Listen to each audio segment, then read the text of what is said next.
Caesarean section করার পর অনেক মায়েদেরই কমপ্লেন থাকে যে মাথা খুব ব্যথা করছে এবং হাঁটলে চললে ব্যথা আরও বাড়ছে, বিশেষ করে বাথরুম করার সময় বা কাশি পেলে অথবা পায়খানা করার সময় যখনই একটু স্ট্রেসফুল কোনো কাজ করতে হচ্ছে তখনই মাথার ব্যথা আরও বাড়ছে। তো এই ঘটনাটা কেন হয়? ম্যাক্সিমাম কেসেই আমাদের সিজারিয়ান সেকশন করা হয় স্পাইনাল অ্যানাস্থেসিয়াতে। তো স্পাইনাল অ্যানাস্থেসিয়া দেওয়ার সময় দেখবেন পিঠে ছুঁচ ফোটানো হয়, বা পিঠে ছুঁচ ফোটানোকে আমরা অনেক সময় বলি লাম্বার পাংচার, যেটা আমরা মেডিসিনেও অনেক ক্ষেত্রে সাসপেক্টেড মেনিনজাইটিস যদি সাসপেক্ট করি তো সেক্ষেত্রেও কিন্তু আমাদের লাম্বার পাংচার করে সিএসএফ স্টাডি করতে হয়, সেরিব্রোস্পাইনাল ফ্লুইড। আর এছাড়া স্পাইনাল ব্লক দেওয়ার সময় আমাদের এই একই প্রসিডিওর, সেম একই রকম প্রসিডিওর করতে হয়, পিঠে ছুঁচ ফোটাতে হয়। তো এই সময়তে কি হয়, যখনই স্পাইনাল অ্যানাস্থেসিয়া দেওয়া হচ্ছে তখন ডুরামেটার বলে একটা আমাদের বস্তু থাকে স্পাইনাল কর্ডে। তো সেই ডুরামেটারের মধ্যে যদি ছিদ্র হয়ে যায় তো সেই জায়গা থেকে কী হতে পারে না, সেরিব্রোস্পাইনাল ফ্লুইডটা লিক আউট করতে পারে। এবার সেরিব্রোস্পাইনাল ফ্লুইডের একটা না কুশনিং এফেক্ট আছে আমাদের ব্রেনের ওপর। তো সেরিব্রোস্পাইনাল ফ্লুইড যত বেশি লিক হবে তত কিন্তু মাথা ব্যথা করবে। স্পেসিফিক্যালি সামনের দিকে, মাথার সামনের দিকে, মানে ফ্রন্টাল লোব, আর খুব পেছন দিক মানে অক্সিপিটাল লোব, এই দুটো জায়গাতে খুব ব্যথা হবে। এবং পেনটা কেমন, এই ব্যথার ধরনটা হচ্ছে ডাল একিং টাইপ অফ পেন, ঠিক আছে? অনেকক্ষণ ধরে ব্যথা হচ্ছে, একটা ডাল টাইপ অফ পেন, ঠিক আছে?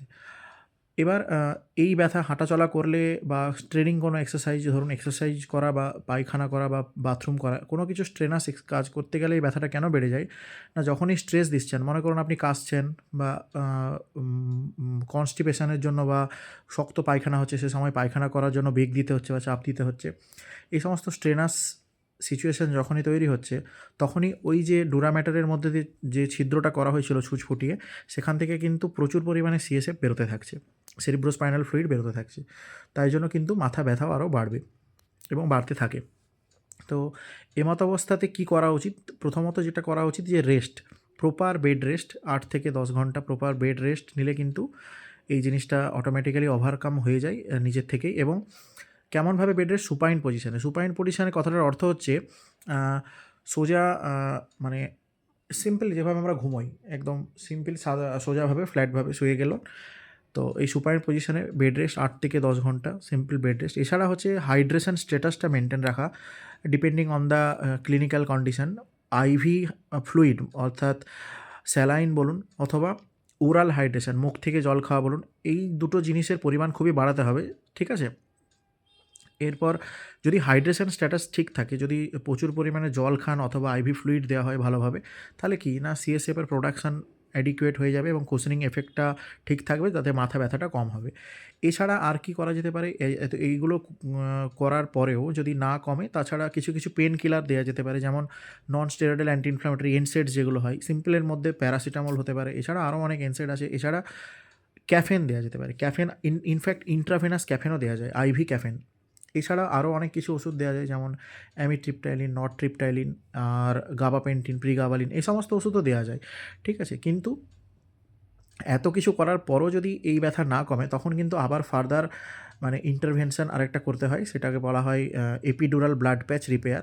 এবং সেটা ওই পেশেন্টেরই 10 থেকে 15 ml বা 20 ml এর মতো ব্লাড নিয়ে, লো ভলিউম ব্লাড নিয়ে, ওই একই জায়গায় যেখান থেকে ফুটো করা হয়েছিল ছুঁচ ফুটিয়ে পিঠের, সেই একই জায়গা দিয়ে আবার ওই সিরিঞ্জ ঢুকিয়ে ওই ব্লাডটা, পেশেন্টের রুগীরই ব্লাড, ধরুন হাত থেকে ব্লাড নেওয়া হলো, সেই ব্লাডটা ওই স্পাইনাল কর্ডের মধ্যে দিয়ে দেওয়া হলো, ওই এপিডুরাল রিজিয়নে। এতে করে এই এপিডুরাল ব্লাড প্যাচ রিপেয়ার দিলে কি হয়, ওই যে ফুটোটা যেটা ডুরাম্যাটারে তৈরি হয়েছিল সেখান থেকে আর সিএসএফ লিক করতে পারে না, ওই ব্লাডটা ক্লট হয়ে যাওয়ার কারণে, এবং ব্যথাটা কমে যায়। তবে আমরা বাস্তব জীবনে এরকম এপিডুরাল প্যাচ রিপেয়ার করতে হচ্ছে, এত সিভিয়ার পেন হচ্ছে, এরকম কোনো পেশেন্ট দেখিনি। ম্যাক্সিমাম ক্ষেত্রে এলইউসিএস মাদার যাদের, তাদেরকে অনেক ক্ষেত্রেই আমরা পোস্ট ডুরাল পাংচারাল হেডেক, এই যে গোটা ঘটনাটা, এই পিঠে ছুঁচ ফোটানোর পর থেকে একটা মাথা ব্যথা, এটাকে বলা হয় পোস্ট ডুরাল পাংচারাল হেডেক বা পিডিপিএইচ। এই ঘটনাটা আমরা খুব কমনলি দেখে থাকি এই সিজারিয়ান সেকশন হয় যে সমস্ত মায়েদের, তাদের ক্ষেত্রেই।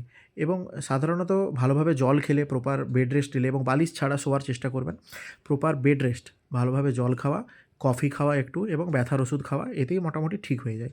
আর এছাড়া সাপোর্টিভ ট্রিটমেন্ট হিসাবে দেয়া যেতে পারে কি, যদি বেশি কাশি হয় সেক্ষেত্রে মাথা ব্যথা বাড়তে পারে, তার জন্য কাপ সাপ্রেসেন্ট। এছাড়া যদি শক্ত পায়খানা হয় বা কনস্টিপেশন হয় সেক্ষেত্রে স্টুল সফটনার হিসাবে ল্যাকটোলোজ জাতীয় জিনিস ইউজ করা যায়। এই সাপোর্টিভ ট্রিটমেন্টের থ্রুতেই কিন্তু এই পোস্টডুরাল পাংচারাল হেডেক ঠিক হয়ে যায়।